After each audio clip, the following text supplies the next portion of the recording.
Back on the Anglers Extra pregame show, the Chatham Anglers. Creedence Clearwater's on. Come on. Oh, we can never interrupt CCR. Going up around the band. There you go, Okay, singing go. along. Okay, Chatham Anglers back at Veterans Field. Schiff singing along with the music here on the PA system. And the A's looking to snap a 2-game skid, facing off at the first place Harwich Mariners. But before we get there, Schiff, I want to talk to you about the major leagues. All-Star Weekend happening in the major leagues, and 3 of your former players taking part, Chris Bryant and Andrew Miller on the AL and NL All-Star teams, and Todd Frazier looking to defend his home run derby crown. What does it mean to you to see your former players in this stage? It's special. It really is special. Good for them. You couldn't find 3 nicer guys. Well deserving. They're hard workers. And they were great teammates here. I mean, they represent the Chatham A's really, really well when they were here, and of course in the big leagues. It's fantastic. When you have these players here and you watch them, can you tell that they'll develop into an all-star later? Some. No question, some. I think those 3 were slam dunks. There was no question those 3 guys, you said, unless they get hurt, they're going to make the big leagues. Other guys, you're not sure. Like one that comes to mind would be Jason Bay.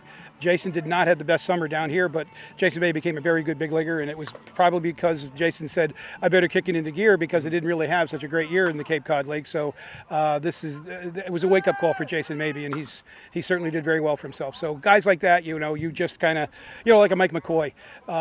Mike McCoy worked his butt off, and he was undersized, but he played in the big leagues for a number of years. And if you had asked me when he was a senior, in fact, there was an issue about, he called me and he says, Coach, what do you think? I get drafted 33rd round. And that was back when there were 50 rounds. And he said, they're giving me pretty good money. I said, hey, Mike, you got to go. And this is your shot, man. And, it caused a little rift between me and his college coach. But, in the end, it worked out well for everybody. But, sometimes you have to take that advantage. And I said, Mike, you're getting an opportunity. Use it and work as hard as you do here and let's see what happens. And he made it to the big leagues. But when we was here, that's not a slam dunk big leaguer. When we were at Fenway Park, we had the chance to catch up with Peter Gammons, and he told us his memory of Andrew Miller's fog game when he struck out 12 batters before the game was called because of that fog rolling in. Do you have any memories of the other 2, Todd Frazier and Chris Bryant specifically? Well, just, Frazier had a little bit better summer than Chris. Frazier was a talented guy. He played second, third, and short for us. I think the decision was proper. He was a hell of a third baseman when he played third, but he's a great shortstop. So nothing there. Chris, again, you knew he was going to be a big leaguer, but Chris he struggled here. He was about 200 and struck out a lot, but you could tell that it was in there, and I was not surprised at all that he was the second or third pick of the draft. Outstanding player. The 2 of them each having excellent seasons. Obviously, they were all-star selections. Todd Frazier, 25 home runs. Did he have any while he was here in Chatham? I got to believe yes. I can't remember. I'm sure Frazier had a home run or 2 here while he was here.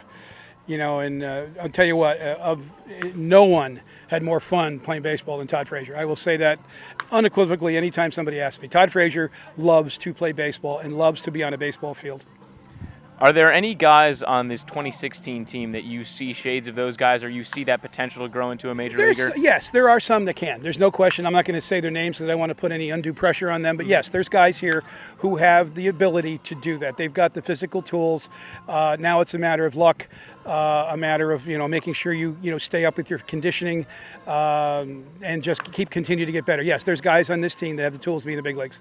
And there's the Cape Cod League All-Star Game coming up in a week or 2 as well, and that's going to be here at Veterans Field. What of your team do you expect to see playing on Saturday night? That's a good question. It's all a matter of how it all rolls out.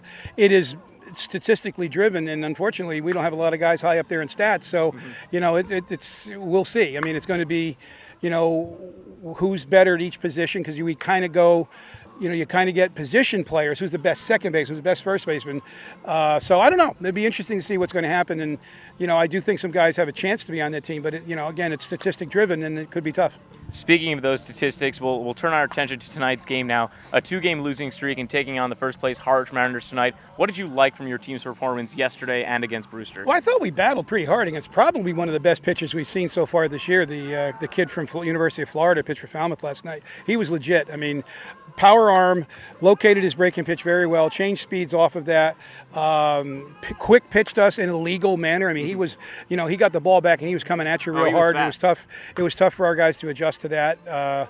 No, he was very, very good. I thought we hung in there with him. I thought our pitching staff, we had one rough inning, we made a couple bad plays, and all of a sudden we're down 4-0. And then take that one inning out, and we're in pretty good shape. And then, we battled back, we scratched and clawed to come back 4-2. We get guys on in the ninth. So, again, those are good things for these kids to take with them. That they can battle. They know they can battle. So, as you can hear right now, they're having a good time in batting practice. Nobody's upset about anything. Nobody's pouting. They're just okay. That was Falmouth last night. Now we got Harwich tonight. And speaking of Harwich tonight, first time that you'll see the Mariners since about a week ago, and that was probably maybe one of the more complete games that the A's have put together all season. Right. We played very well that night. There's no question, and that's what we're capable of doing, and it's just a matter of putting it all together into one big lump. And again, that's not easy to do. Right now, the Anglers tied for last place in the East Division with the Brewster Whitecaps and taking on the first place Harwich Mariners tonight, looking to snap a 2-game losing streak and get closer to 500 in this second half of the season. Just a shout out to Marty Gomez at Lyman Memorial. I hope you heard Creedence Clearwater, Marty. Schiff, thanks for your time, and thanks CCR. Thank you, Jake. Evan, back to you.